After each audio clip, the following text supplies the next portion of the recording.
बीरेंदर बे जवाबन कहते हैं कि आपका हुक्म सर आंखों पर, अगर आप कहेंगे तो हम लड़ेंगे, अगर आप कहेंगे तो हम ये सोना बांट देंगे। फिर उस्मान साहब कहते हैं कि मशरिक में मंगोल और मगरिब में रोमी हमारे दुश्मन है और वो दोनों अतराफ से हम पर हमला आवर होना चाहते हैं।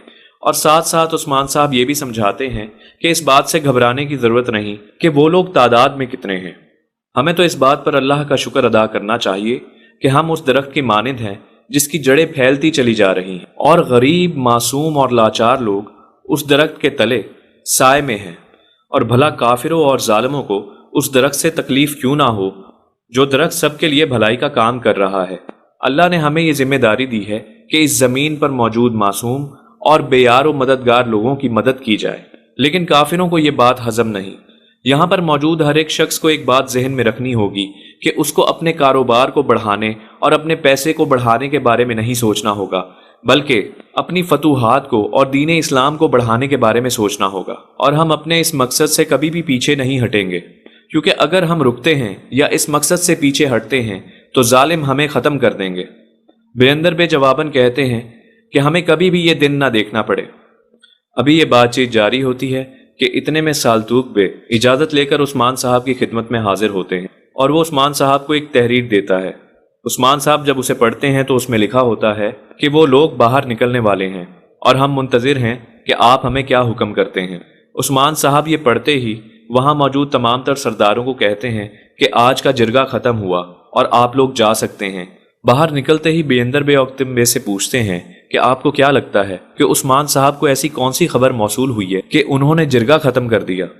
औक्तम बे जवाबन कहते हैं कि सरदार क्या और क्यों करते हैं ये बात तो सिर्फ वही जानते हैं। तुम जितना मर्जी अपना दिमाग लड़ा लो, तुम इस बात तक कभी नहीं पहुंच सकोगे कि उन्होंने जिरगा क्यों ख़त्म कर दिया। बीरेंदर बे जवाबन कहते हैं कि आप दुरुस्त ही कह रहे होंगे। फिर सरदारी कमरे का मंजर दिखाया जाता है जहां कुछ सिपाही उस्मान साहब के साथ मौजूद होते हैं। उस्मान साहब उन्हें बताते हैं कि ये पैगाम कोनूर अल्प की तरफ से आया है। वो लोग जो रोम के बादशाह को हटाना चाहते हैं या मार देना चाहते हैं, उन लोगों का पता चल चुका है और वो कल अपने बिलों से बाहर आ जाएंगे। रोम के बादशाह का जिंदा रहना हमारे लिए हमारे मामलात को मजीद आसान करेगा, लिहाजा उसकी जान को खतरा नहीं होना चाहिए। तुम सब कुस्तुनतुनिया जाने के लिए तैयार रहो। दूसरी तरफ काय कबीले की सरदार खवातीन अलाउद्दीन और उरहान बे मौजूद होते हैं। अलाउद्दीन और उरहान से पूछा जाता है कि बताओ कि तुम लोगों को क्या क्या जिम्मेदारियां दी गई हैं। उरहान बे खामोश होता है क्योंकि अलाउद्दीन को किसी किस्म की कोई जिम्मेदारी नहीं दी गई होती। अलाउद्दीन खुद बताता है कि उरहान बे को कराचाइसर किले की जिम्मेदारी सौंप दी गई है। ये खबर सुनते ही मलहन खातून बहुत खुश होती हैं और वो अपने बेटे पर फख्र करती हैं। इसके बाद बाला खातून अलाउद्दीन से पूछती हैं कि आपको क्या जिम्मेदारियां दी गई हैं। अलाउद्दीन कहता है कि मुझे कोई जिम्मेदारी नहीं दी गई। ये बात सुनकर वहां मौजूद तमाम तर लोग परेशान हो जाते हैं। उरहान बे जवाबन कहता है कि नहीं, हरगिज नहीं, तुम्हारे जिम्मे ये लगाया गया है कि तुम मजीद पढ़ो, और अगर तुम पढ़ोगे तो हमारे कबीले की बुनियादें मजबूत होंगी, क्योंकि तुम्हारी वजह से बहुत से लोग इल्म हासिल कर पाएंगे। दूसरी तरफ सिपाही एक जगह पर मौजूद होते हैं। तुर्गुतल्ब कहता है कि तुम लोगों को मालूम है कि हम दुश्मन के दिल में जाने वाले हैं, यानी कि नहायत खतरनाक जगह पर, लिहाजा अपने हथियार मुकम्मल कर लो।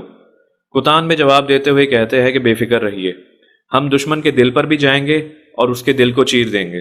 तुर्गुतल्ब कहते हैं कि क्यों नहीं। फिर वहां मौजूद तमाम तर सिपाही जाने लगते हैं। इतने में कुछ खवातीन खाना लेकर आती हैं। एक खातून जिसका नाम उलगन खातून होता है, वो जेर कुताई के लिए खाना लेकर आती है, लेकिन जेर कुताई खाना लेने से इनकार कर देता है। फिर उस खातून के इसरार करने पर जेर कुताई वो खाना रख लेता है। दूसरी तरफ उस्मान बे और बाला खातून मौजूद होती हैं। बाला खातून उस्मान बे को फौजी लिबास पहनाने में मदद कर रही होती हैं। बाला खातून उस्मान साहब से कहती हैं कि देखें, अल्लाह के फजल से हमारे बच्चे बड़े हो चुके हैं और वो अब जिरगों में बैठने लगे हैं। दरअसल बाला खातून अलाउद्दीन के बारे में बात करना चाह रही होती हैं कि उसको भी कोई जिम्मेदारी सौंप दी जाती तो अच्छा होता, लेकिन वो ये नहीं कहती और उस्मान साहब वहां से चले जाते हैं। फिर उस्मान साहब अपने साथियों समेत महाज पर चले जाते हैं।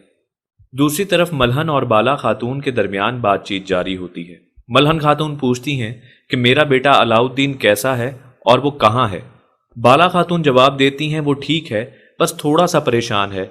आयशा खातून कहती हैं कि आप बेफिक्र रहें, بہت جلد عثمان صاحب علاؤالدین کو بھی کوئی ذمہ داری ضرور دے دیں گے، کیونکہ عثمان صاحب کے ذہن میں کیا چل رہا ہے وہ صرف وہی جانتے ہیں، اور میں جانتی ہوں کہ علاؤالدین اس بات کو سمجھ گیا ہوگا۔ بالا خاتون کہتی ہیں کہ اب ہمیں بازار کا رخ کرنا چاہیے اور وہاں پر موجود تمام تر چیزوں کا جائزہ لینا چاہیے، کیونکہ ہمیں اپنی ذمہ داری پوری کرنی ہے۔ دراصل بالا خاتون اس موضوع پر بات نہیں کرنا چاہتی اور وہ بازار کا بہانہ بناتی ہیں۔ ملہن خاتون کہتی ہیں کہ آپ بالکل درست فرما رہی ہیں، ہمیں اپنی ذمہ داریاں پوری کرنی چاہیے۔ دوسری طرف قسطنطنیہ کا منظر دکھایا جاتا ہے، جہاں غلام قیدی اپنی لڑائی کی مشق کر رہے ہوتے ہیں اور کونور الپ ان کا جائزہ لے رہے ہوتے ہیں۔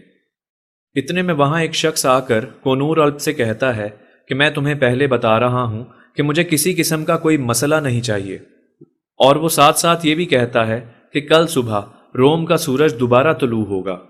دوسری طرف عثمان صاحب اپنے ساتھیوں کے ہمراہ ساحل سمندر پر پہنچ جاتے ہیں۔ وہاں پر کچھ لوگ کشتیاں لیے موجود ہوتے ہیں۔ بران الپ عثمان صاحب سے پوچھتے ہیں کیا ہم ان کشتیوں کے ذریعے قسطنطنیہ جائیں گے؟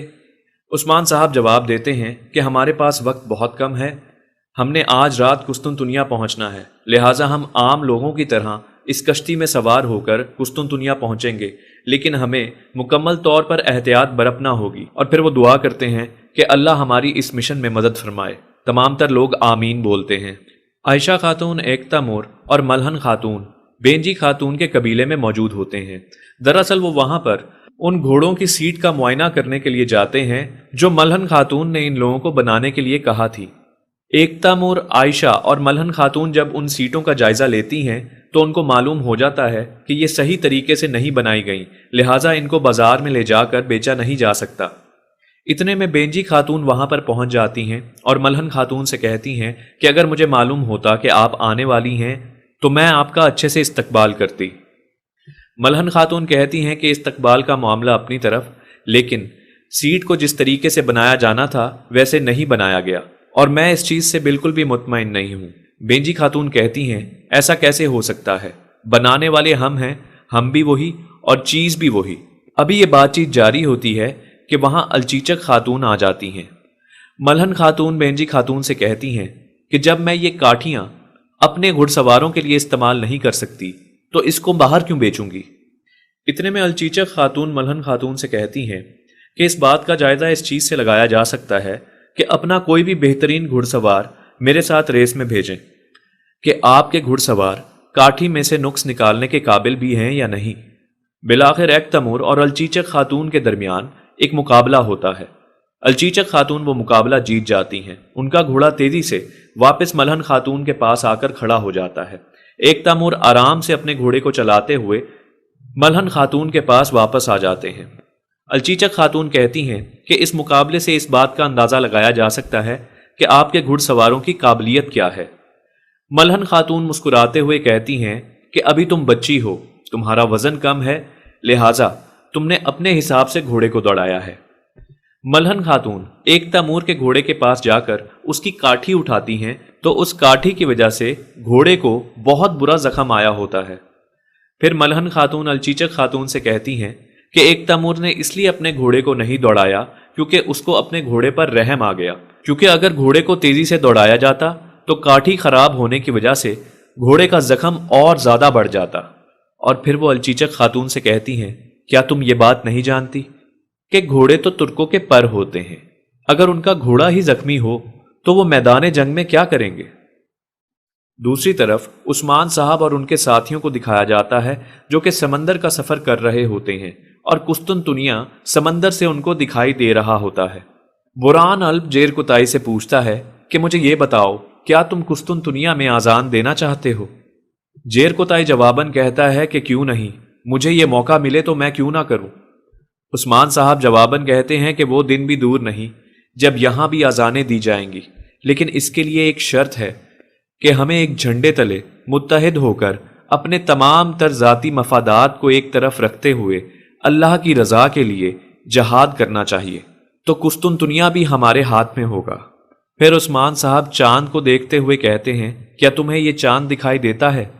جیسے ہم اس چاند کے تلے اکٹھے موجود ہیں، اسی طرح اگر ہم ایک پرچم تلے موجود ہوں اور ایک ساتھ جد و جہد کریں تو ہاگیا صوفیہ کیا पूरी दुनिया हमारे कब्जे में हो।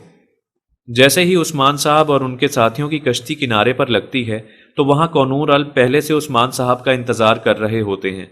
वो उस्मान साहब से मिलते हैं और उन्हें कहते हैं कि आप मेरे साथ आइए, मैंने एक घर का इंतज़ाम कर दिया है।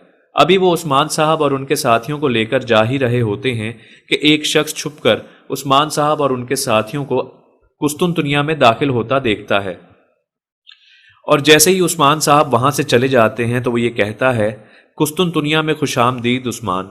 नाज़रीन, इस शख्स का नाम इरिक या प्लम होता है। दूसरी तरफ औक्तम बे के कबीले का मंजर दिखाया जाता है, जहां औक्तम बे की बेगम यानी कि बेंजी खातून औक्तम बे के जख्म को साफ कर रही होती है, और वो इस बेदर्दी से साफ कर रही होती है कि औक्तम बे अपनी बेटी अलचीचक खातून से पूछता है कि आज ये इतने गुस्से में क्यों है, ये तो मेरी टांग का जख्म मजीद बढ़ा देगी। अलचीचक जवाब देती है कि आज मल्हान खातून आई थीं और उन्होंने आकर बेंजी खातून से कुछ गुफ्तगू की थी। उसके बाद से उन्हें गुस्सा आया हुआ है और वो इसी तरह का रवैया इख्तियार किए बैठी हैं। फिर बेंजी खातून औक्तम बे को बताती है कि मल्हन खातून हमेशा की तरह इतराते हुए मेरे कबीले में आई और मेरे तमाम तर लोगों के सामने मुझे बेइज्जत किया। औक्तम बे पूछते हैं, आखिर किस बात पर तुम्हें बेइज्जत किया? बेंजी खातून औक्तम बे को बताती हैं कि वो काठियां जो हमने घोड़ों के लिए तैयार की थीं, मल्हन खातून ने आकर उसमें से नुक्स निकाले और उसका सारा जिम्मा मुझ पर डाल दिया। औक्तम बे कहते हैं, आखिर मालूम हो कि क्या नुक्स निकाला? बेंजी खातून जवाब देती है कि उसने कहा कि ये काठी घोड़ों को जख्मी कर रही है। औक्तम बे बेंजी खातून को मशवरा देते हैं कि तुम्हें मालूम नहीं शायद कि उस्मान साहब अपने बाजार को लेकर कितने संजीदा हैं। तुम्हारी हमेशा ये कोशिश रहनी चाहिए कि जो भी माल हमारे कबीले से जाए वो बेहतरीन हो। दूसरी तरफ कोनूर अल्प उस्मान साहब और उनके साथियों को सुरुंगी रास्ते से छुपाते हुए कुस्तुनतुनिया की तरफ लेकर जा रहे होते हैं। दूसरी तरफ औक्तम बे, बेयंदर, बातूर और बेंजी बैठकर खाना खा रहे होते हैं।